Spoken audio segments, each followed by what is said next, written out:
Hi everyone, I'm Troy Lambert, the Education Lead for Plottr.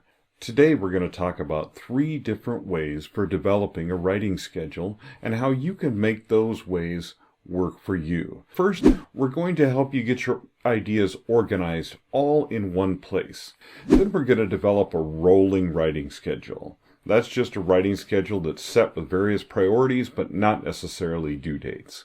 And then finally, we're going to look at how to organize your writing schedule for this year. Method number 1 is what I call my writing idea brain dump. This is where I put all the ideas that I have for books that I ever want to write. My planned books, short and long term, looks like this. So I have mine organized by, you'll see across the top, I have a number of priorities. I've just named the top section priority instead of chapters.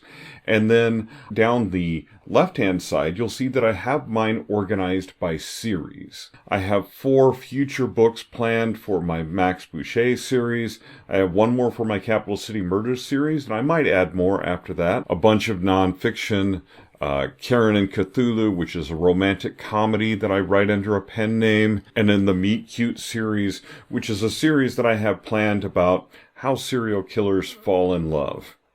You know, it's bound to happen. I'm just not sure I want to be on that Tinder app. I think it's going to be called Having Friends for Dinner. But that is what my brain dump looks like. And essentially, it's just a list of all the books that I might want to write at some point. If I come up with new ideas, I can add them here. If I decide that one book fits better in a different series than the series I thought, I can simply move it. I can move all these around. If I get to one of these and the series isn't doing well, or I just don't like it and I'm not having fun, I can just delete the books in that series or delete the row with the series entirely and just give up on those. Not every book that I put into this file will actually ever get written. These are just ones that are like those big ideas that you have. Now, what this does for you is it replaces things you might have used for this before. You might have used notebooks. You might have used sticky notes. You might have used a whiteboard. You might have used those 3,000 notes that you've taken at 2 a.m. in your phone.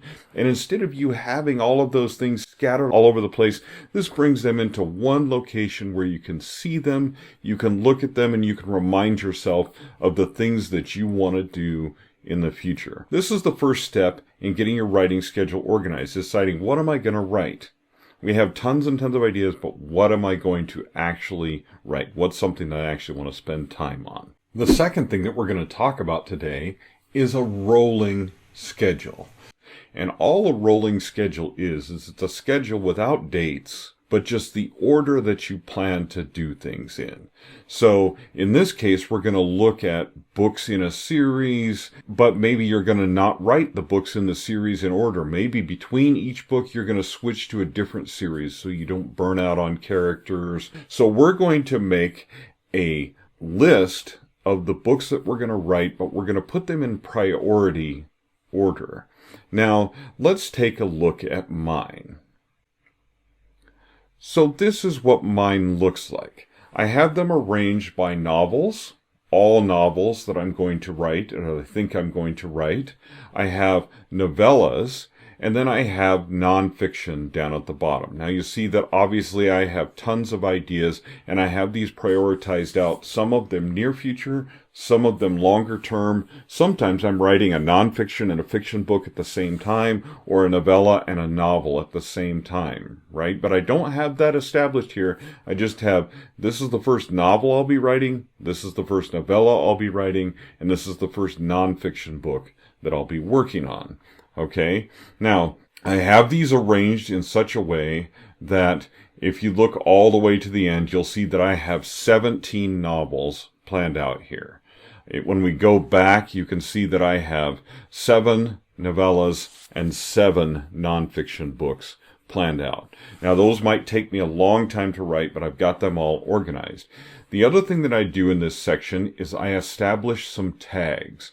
So I've used the tags feature here to indicate a few different things. The first thing I want to indicate is the stage of completion. Where am I at in this particular novel process? Is it planned? Have I plotted it yet? Have I started writing? Is it in the editing process? Is it in my publishing queue, or is it published, right? And then I have the priority. It's sometime down the road. It's a work in progress. It's against a deadline. I've actually got a deadline for it. It's overdue. Maybe it's complete. The other thing that I've added to this particular section is you notice that these are not sorted by series. I'm not necessarily going to write a whole series and then move on to the next one, write a whole series, move on to the next one, right? I'm going to write things in different order. So in this particular case, I also have a tag for the series. Well, how is that useful to me? Well, when you go back here to the timeline, I can actually use the filter feature, and I can filter by the series. So let's say I want to go down and I'm going to filter by my Max Boucher series. I can see that until the planned end of that series, I have these pretty much every other priority, and they are not one of the first two priorities as far as fiction is concerned, but it is the first priority for a novella because I'd like to write a reader magnet for that series. I've got an idea for one, so I'm going to work on that. Okay, but you can also filter by other things. So I can filter by what I actually have plotted. So I can say, well, what do I have actually plotted? And I can say, okay, well, what I have plotted is my first three priorities as far as novels are concerned, and one of my nonfiction. Now, actually, the other two nonfiction are plotted as well, but that's because they're actually in progress. They're already in the publishing queue. They're already in progress, so they're beyond the plotting stage. But these are the ones that are coming in the future that I have plotted. I have the Capital City Murders that I'm writing next plotted, have Jack of Spades, have Compelled plotted, and I have SEO for Authors plotted as well. So you can use the filters up here to figure out where you are with steps that you need to take. Now that's method 2. Method 2 is rolling schedule. There's no deadlines. There's no dates. It's a good way to get started with planning your novels and your writing life. It allows you to be flexible. You can be a Gumby writer. Now, if you got that reference about flexible Gumby, your back probably hurts right now, so go ahead and adjust your posture, and then we can stand up if you need to, pause the video, and then we can get ready for the next method that we have coming. The final method we're going to talk about is developing a specific writing schedule. Now, this is a little more advanced, but basically we're going to set out for each month our word count goals, the things that we're going to be writing, and perhaps even some things that we're doing besides writing, but that are going to potentially impact our writing business. So with that, let's take a look at what mine looks like. So you're going to see across the top that I have things outlined by month: January, February, March, April, and May. I also, right underneath that, have my word count goals. Now, I've got some pretty ambitious word count goals, but that's because I know that if I discipline myself, I can accomplish these goals. Then, underneath that, I have the specific things I'm going to be writing that month. And then I've also added in editing and other things that might impact my writing business. For instance, I know if I'm going to be editing with an editor, there's going to be some back and forth there, so I'm going to need to allow time for that when I set my word count goals. You'll notice across here that if we go over to July, that I've allowed myself a lower word count. The reason is I know I'm going to take a vacation in July, or at least I'm going to allow myself to think I'm going to take a vacation in July. So I'm going to allow myself a lower word count. And if we go down to the end of the year, you're going to see that in October, November, and December, I've built in some catch-up time. And I've lowered my word count because of the holidays there, because of other things that are happening at that time.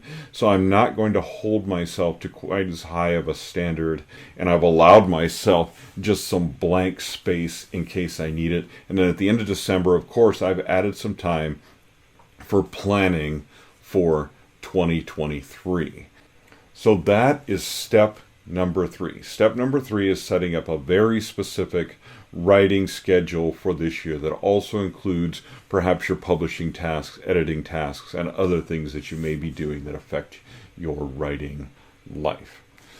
So let's review what we've covered so far. The first step that we talked about is organizing your ideas. We're just bringing all your ideas together into one place so you can keep them organized. No more rolling the dice, no more consulting your magic 8-ball about what you're going to write. You have all your ideas written down. You can almost throw a dart at them and pick one if you wanted to. But instead of doing that, the second method that we talked about is we're just going to pull all those ideas that you've had and we're going to put them in a priority list. No dates, no deadlines, nothing like that. This is just the order that I'm going to write things in: 1, 2, 3, 4. That's all it is.